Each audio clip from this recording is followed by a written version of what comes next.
अस्सलाम वालेकुम नाजरीन, आप लोग देख रहे हैं ईडीएन न्यूज़। मैं हूं आपकी मेज़बान हाजरा रऊफ़।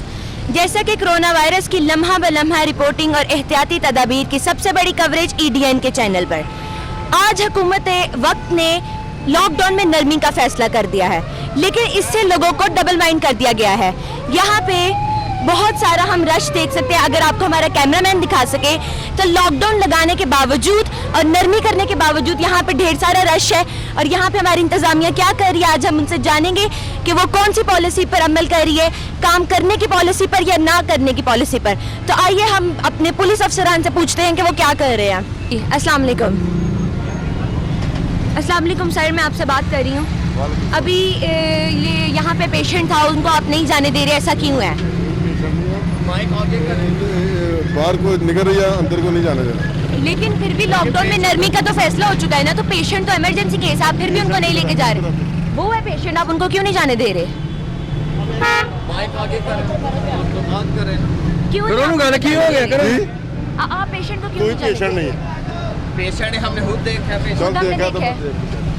जैसा कि नाजरीन आप लोग देख रहे हैं कि हमारी इंतजामिया क्या कर रही है। लॉकडाउन में नरमी के बावजूद यहाँ पे पेशेंट को नहीं जाने दिया है। यहाँ पे ऐसे ही डिफरेंट केसेस हैं। तो आइए हम अपनी आवाम से पूछते हैं कि वो इस बारे में क्या कहते हैं। जैसे कि लॉकडाउन लग चुका है हर तरफ और अब इसमें थोड़ी सी नरमी कर दी गई है। क्या नरमी कर दी गई है? हाँ, तो ये आप इस बारे में क्या कहना चाहेंगे?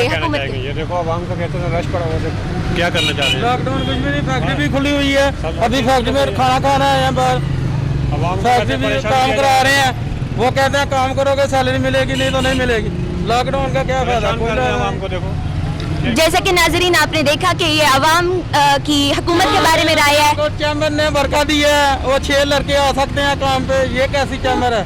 मैं तो ये डॉक्टर साहब क्या कह रहे हैं? बात करूंगी, ये लॉकडाउन लगा हुआ है, तो आप इस बारे में क्या कहना चाहेंगे कि ये आवाम, ये जो हुकूमत ने फैसला किया है, ये क्या सही किया है या गलत है? गलत किया। तो मतलब आपके घर में आपको आपके जो अब्बू हैं या अम्मी वगैरह, वो आप लोग जा रहे हैं बाहर या लॉकडाउन की वजह से अंदर ही उनको? गाड़ियाँ मैं सप्लाई कर रहा हूँ, मुझे भी गुजरने दिया, मेरा टायर पंचर कर दिया। ये देखें नाजरीन, ये अवाम के ख्यालात हैं जो हुकूमत उनके साथ कर रही है, ये जो हमारी इंतजामिया उनके साथ कर रही है। जैसे कि आजकल लॉकडाउन लग चुका है और फिर इसके अलावा इसमें नरमी का फैसला भी किया गया कल। तो इस बारे में आपका क्या ख्याल है कि क्या ये सही फैसला है या ये पुलिस जो इंतजामिया अपना काम कर रही है, क्या ये सही कर रही है? नहीं, गलत कर रही है। जी तो नाजरीन आप लोगों ने देखा है कि पुलिस के खिलाफ लोग खड़े हो चुके हैं। यहाँ पे कोई भी पुलिस अपना सही से काम नहीं कर रही है। हुकूमत ने नरमी का फैसला किया है, लेकिन फिर भी यहाँ पे बहुत सारे लोगों को नहीं जाने दिया जा रहा।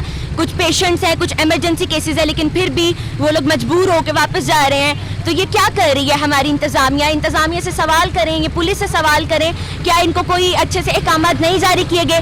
वापस जा रहे हैं लोग, इनमें कितने सारे पेशेंट्स हैं, लेकिन फिर भी उनको नहीं जाने दिया जा रहा। तो अब हम दुकानदारों की तरफ चलते हैं, उनसे पूछते हैं कि जिनको हुकूमत की तरफ से ऑर्डर मिल चुका है अपनी दुकान खोलने का, तो क्या उन्होंने कोरोना वायरस टेस्ट करवाया है कि नहीं। तो आइए उनके पास चलते हैं। जी नाजरीन, इस वक्त हमारे साथ एक ऐसे दुकानदार है जिनकी दुकान के साथ दूध वाले की दुकान है और वो खुली हुई है, लेकिन उनकी दुकान 1 माह से नहीं खुली हुई है। ऐसा क्यों है, हम उनसे उस बारे में बात करेंगे कि गवर्नमेंट ने ये स्टेप उठाया तो इससे उनके घर पे, उनके हालात पे कैसा इफेक्ट पड़ रहा है।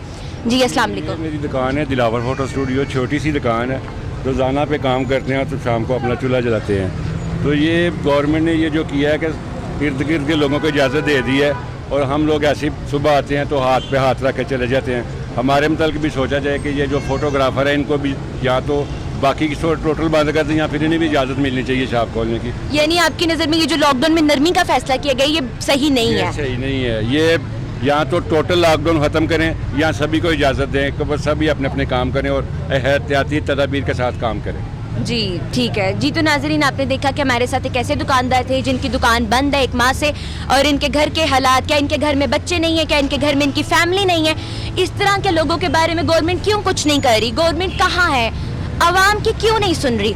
उनके इस डबल माइंड फैसले की वजह से अवाम जो है वो डबल माइंड होगी। अब इनको पता है नहीं पता है कि वो अपनी दुकान खोलें या ना खोलें। साथ वाली दुकानें कुछ खुली हुई हैं, कुछ दुकानें नहीं खुली हुई। ये किस किस्म की पॉलिसी है? तो आइए हम दूसरे दुकानदारों से पूछते हैं जिनकी दुकानें खुल चुकी हैं, वो इस बारे में क्या कहना चाहेंगे। जी अस्सलाम वालेकुम। वालेकुम सलाम। मैम जैसे कि लॉकडाउन लग चुका है और फिर इसमें नरमी का फैसला भी किया गया, आप उसके बारे में क्या कहना चाहेंगी? अवाम क्या करे?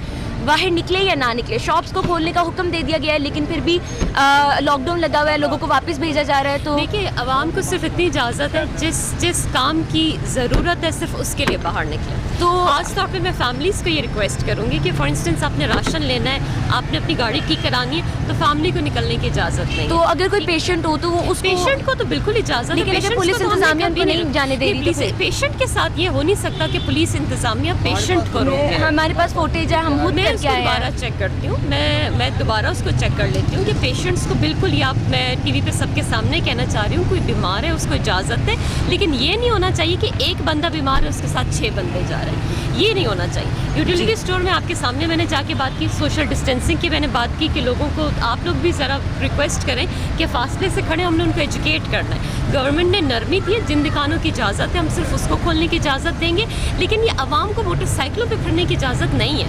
ख़ास तौर पे जो एक बाइक पे पीछे बच्चे और बीवी बिठा के जा रहे हैं, उसकी बिल्कुल की इजाज़त नहीं है। और आपका पॉइंट मैंने नोट कर लिया है, मैं नाकों पे जाके पुलिस से रिक्वेस्ट करती हूँ, उनको दोबारा बताती हूँ कि पेशेंट्स को बिल्कुल इजाज़त, पेशेंट्स का तो सवाल ही पैदा नहीं होता।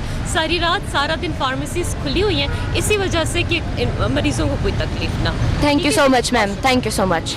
जी नाजरीन, जैसा कि आपने देखा कि हमने अभी सायरा लोधी एसी सियालकोट से बात किया और उन्होंने अपनी तरफ से पैगाम दिया है पुलिस नाजरीन को कि जो लोग अपने पेशेंट्स को नहीं जाने दे रहे हैं उनको जाने दीजिए, और उनकी रिक्वेस्ट है, बल्कि हम सबकी रिक्वेस्ट है कि पेशेंट्स को जो इमरजेंसी केसेस हैं उनको जाने दीजिए। तुम सर। वालेकुम सलाम। सर, जैसे कि लॉकडाउन लगा हुआ है, इतनी सख्ती है, लेकिन आप बाहर निकले हुए और जैसे कि हम देख सकते हैं कि आपका डॉगी भी साथ है, तो आप इस बारे में क्या कहना चाहेंगे? दरअसल ना इसका चेकअप का ट्रीटमेंट का दिन था, तो मैं इसको इसलिए चेकअप कराने के लिए लेके गया हूँ। ये साइबेरियन हस्की है, तो इसको इस मौसम में रख नहीं सकते, तो इसका प्रॉपर ट्रीटमेंट होता है। तो क्या ये लॉकडाउन में ये डॉगी भी घर में ही रहा है, अंदर ही बंद रहा है? जी मैम, ये ऑलवेज घर पे रहा है, वहीं घर पे बैठता है, वहीं लॉन बनाया हुआ है, वहीं घूमता फिरता रहता है, एंजॉय करता है। जी तो नाजरीन, जैसा कि आज आपने हमारे प्रोग्राम में देखा कि हमने पुलिस वालों की इंतज़ामिया से बात करने की कोशिश की, हमने एसी सियालकोट से बात करने की कोशिश की, उनसे उनका मौक़िफ़ भी लिया। उनसे हमने ये कहा कि पुलिस इंतज़ामिया को पेशेंट्स को क्यों नहीं वो जाने दे रही। लॉकडाउन में सख्ती का मतलब ये तो नहीं कि पेशेंट्स को भी ना जाने दिएगा। हम दुकानदारों के पास गए, हमने दुकानदारों से उनकी राय ली, आवाम से उनकी राय ली कि वो इस लॉकडाउन के बारे में, ये जो चेंज लाया है, पुलिस इंतज़ामिया के बारे में क्या कहती है। तो हर किसी ने अपना मौक़िफ़ दिया है। हुकूमत को इस पर नज़र दौड़ाने की बहुत ज़रूरत है। पुलिस इंतज़ामिया से अपील है कि वो काइंडली पेशेंट्स को जाने की इजाज़त दीजिए, और एमरजेंसी केसेस जो हैं उसमें प्लीज़ सख्ती मत कीजिए। आपकी सख्ती से कहीं उन पेशेंट्स की जान न चली जाए। उन पेशेंट्स की जान का ज़िम्मा आप लोगों ने लिया हुआ है, तो आप लोग इसको भरपूर तरीके से निभाएं। तो यहाँ पे मैं अपनी बात का इख्तिताम करूँगी, यहाँ पे अपने प्रोग्राम को ख़त्म करूँगी। मैं उम्मीद करती हूँ कि आप लोगों को हमारा ये चैनल बहुत पसंद आया होगा।